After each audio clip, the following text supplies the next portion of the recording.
Shalawam, Shabbat, Shalawam, Yasharahla, back again with another one. Now, Israel, we know that the Most High does not change. As to say, if he says this is wrong, tomorrow it will not be right. For he does not change, literally.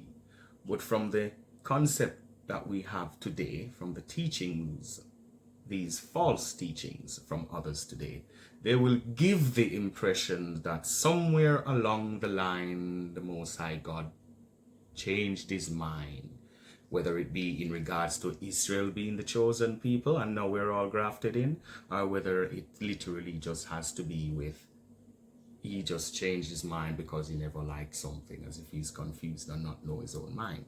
So we're just gonna get that out of the way today, with a few scriptures, not very many, not very many, because we really don't need many to prove the point that our God indeed does not change his mind. So if he says destruction unto you, then it is destruction unto you, O Israel. So let us go into, does our God change Israel? Salakia.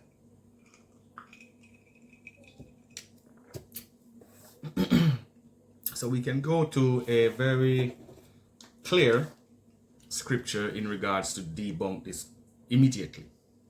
And that would be Malachi chapter 3 and 6.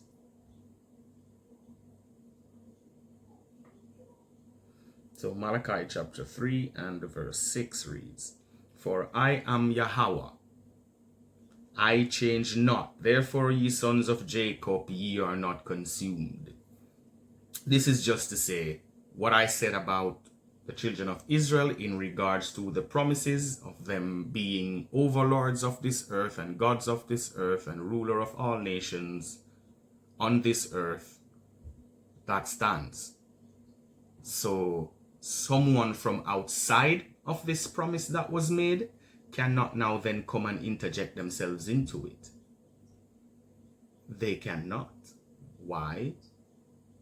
For the Most High God did not change what he said in regards to Israel and the promises. For none of it pertaineth unto anyone, and he has not suggested in any shape or form that it does pertaineth to anyone else later. So, Malachi chapter 3 and 6. "For I am Yahweh, I change not. Therefore, ye sons of Jacob are not consumed." Now, let's go and prove the point here, precept upon precept. So, from Malachi, we go to Hebrews chapter 13 and 8. So, that's Hebrews 13 and 8. And the reason for me doing it this way also is we also know that there are some who truly hate what is known as the Old Testament. They truly hate it. So whatever they see in that Old Testament is considered nullified, again, as if the Most High changed his mind on something. So this is why I moved from Malachi to Hebrews, which is considered New Testament, which should be valid today, and see whether what was said in Malachi, which is the Old Testament, if it still holds any validity today. So from Malachi, we go to Hebrews 13 and 8, Israel. And this reads, "Yahweh, Jesus the Christ, the same yesterday and today and forever." Hebrews 13 and verse 8. Yahweh, the same yesterday and today and forever. Playing upon tables. Exactly what was said in Malachi. And there's more. So 1 Peter, Israel, chapter 2 and verse 9.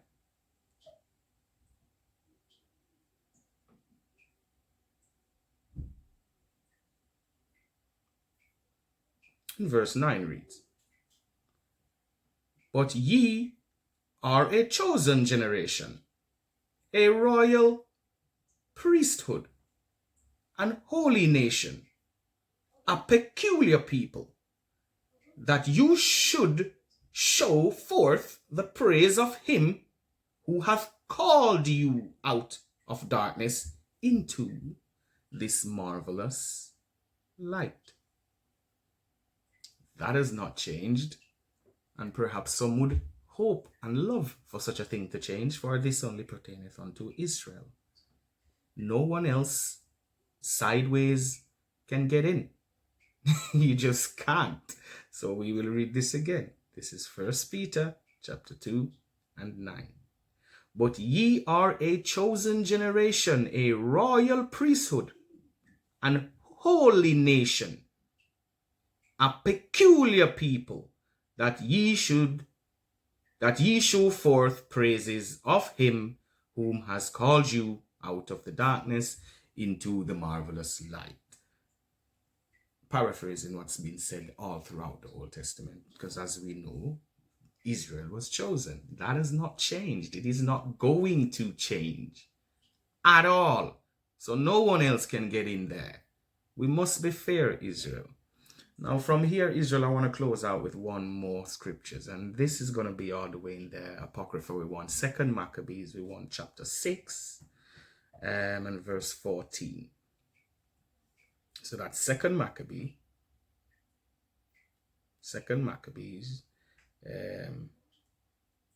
chapter 6 and 14 through to 16, Israel. And verse 14 reads, For not as with other nations,